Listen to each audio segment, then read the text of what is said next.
Bismillahirrohmanirrohim. Assalamualaikum warahmatullahi wabarakatuh. Saya Safira Mumtaz akan menyampaikan tentang teori eksistensialisme dalam aliran pendidikan filsafat.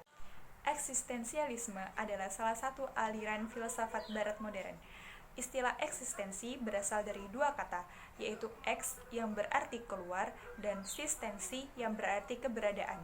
Dengan demikian dapat disimpulkan bahwa makna dari eksistensi adalah sesuatu yang sanggup keluar dari keadaan yang sesungguhnya, atau sesuatu yang dapat keluar dari batas kemampuan dirinya. Dalam kenyataan kehidupan sehari-hari, tidak ada makhluk yang bisa bereksistensi atau bisa keluar dari batas kemampuan hidupnya selain manusia. Hanya manusia yang dapat bereksistensi. Dapat kita lihat contoh nyatanya dalam kehidupan sehari-hari, yaitu manusia yang tidak memiliki kaki. Namun, ia mampu bangkit dan mampu berusaha semaksimal mungkin untuk meneruskan hidupnya, untuk berkreasi dan berinovasi seperti menciptakan kaki buatan untuk dirinya sendiri, juga membuat kendaraan yang dimodifikasi sesuai kemampuan yang ia miliki, sehingga dengan keterbatasan yang ada tidak menjadikan manusia itu lemah, tapi menjadikan manusia itu semakin kreatif dan semakin inovatif dalam melanjutkan kehidupannya. Jadi, sumber utama dari teori eksistensialisme adalah emosi manusia dan semua yang berhubungan dengan manusia. Pada hakikatnya, aliran ini adalah aliran yang bertujuan untuk mengembalikan keberadaan umat manusia sesuai dengan keadaan hidup asasi yang dimiliki dan dihadapinya. Aliran eksistensialisme sebagai suatu penolakan terhadap sesuatu pemikiran yang abstrak yang belum terbukti. Yang menjadi ukuran dalam sikap dan perbuatannya adalah kebebasan untuk freedom to do, kebebasan manusia untuk melakukan sesuatu yang lebih dan di luar batas kemampuan hidupnya. Selanjutnya, kita akan membahas tentang prinsip dan aliran eksistensialisme. Yang pertama, aliran ini tidak memandang keberadaan metafisika atau keberadaan Tuhan. Aliran ini memandang bahwa manusia itu tidak diarahkan. Manusia bertanggung jawab sepenuhnya terhadap dirinya sendiri. Apapun yang dilakukan, apapun yang akan diperbuat oleh manusia, itu adalah sebuah kebebasan yang terdapat dalam diri manusia itu sendiri. Yang kedua, pengetahuan yang lebih merupakan suatu kecenderungan terhadap manusia itu sendiri. Karena manusia tidak tunduk terhadap apa yang ada di luar dirinya, melainkan apa yang ada dalam dirinya sendiri. Jadi, semakin banyak pengetahuan yang ia miliki akan memudahkan dia untuk lebih mengeksplor apa yang ada di luar dirinya. Jadi, bisa semakin mengembangkan dirinya untuk menjadi manusia yang lebih baik lagi. Selanjutnya adalah ciri-ciri eksistensialisme. Yang pertama, pusat perhatian terdapat pada manusia, bagaimana manusia itu berada, dan hanya manusia yang dapat bereksistensi. Karena itulah manusia disebut sebagai makhluk yang humanis. Yang kedua, bereksistensi harus diartikan secara dinamis.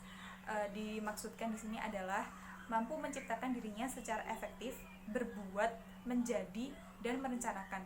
Jadi manusia itu harus melakukan sesuatu, harus mempunyai rencana masa depan, dan harus tahu suatu saat akan menjadi seperti apa, sehingga manusia bisa mengetahui apa kekurangan dan kelebihan yang ada di dirinya dan bisa dikembangkan dengan lebih baik lagi. Yang ketiga, filsafat eksistensialisme memandang manusia sebagai individu yang terbuka. Manusia itu adalah realitas yang belum selesai atau belum sempurna, jadi masih harus dibentuk dan diperbaiki agar bisa menjadi pribadi yang lebih baik lagi. Ada beberapa tokoh yang mengemukakan tentang teori eksistensialisme. Yang pertama adalah Karl Jasper, yang mengemukakan bahwa teori eksistensialisme ini adalah pemikiran yang menggunakan semua pengetahuan objektif yang bertujuan untuk mengembalikan manusia ke jati diri yang asli. Yang kedua adalah Soren Abai, mengemukakan bahwa manusia itu senantiasa melakukan upaya dari sebuah hal yang sifatnya hanya spekulasi dibuktikan secara sesuatu yang nyata dan pasti, dan mereka selalu berupaya untuk menggapai cita-citanya pada masa depan. Dan tokoh selanjutnya adalah Friedrich Nietzsche, yang mengatakan bahwa manusia yang teruji adalah manusia yang cenderung melalui jalan yang terjal dalam hidupnya. Dan definisi dari aliran eksistensialisme menurutnya adalah manusia yang mempunyai keinginan untuk berkuasa atau will to power.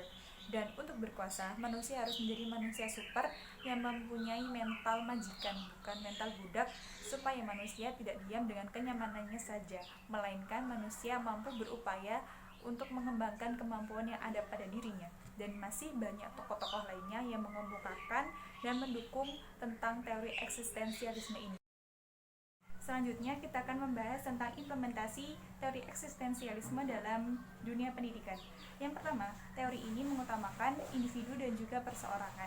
Bisa dilihat dari keberagaman sistem pendidikan dan juga metode-metode yang digunakan, serta keahlian guru-guru dalam menyampaikan proses pembelajaran.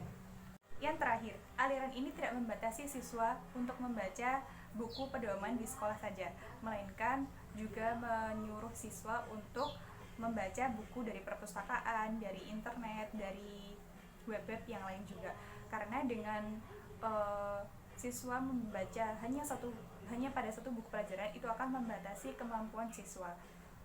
Aliran ini juga mengutamakan pelajaran yang memungkinkan seseorang untuk mempunyai kemampuan yang luas dan pandangan yang luas, seperti ilmu musik, ilmu gambar, ilmu syair, ilmu menulis, ilmu berpidato, dan juga ilmu berfilsafat. Kesimpulan dari teori eksistensialisme dalam dunia pendidikan adalah filsafat eksistensialisme ini lebih memfokuskan pada pengalaman-pengalaman manusia, dengan mengatakan bahwa yang nyata adalah pengalaman-pengalaman manusia itu sendiri dapat dilihat dari cara manusia mampu menginterpretasikan semua hal atas pengalaman pribadinya.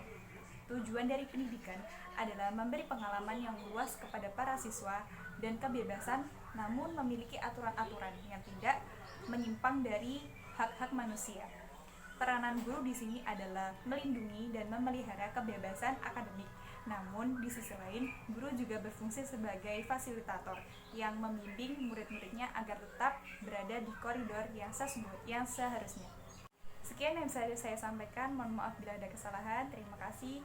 Wassalamualaikum warahmatullahi wabarakatuh.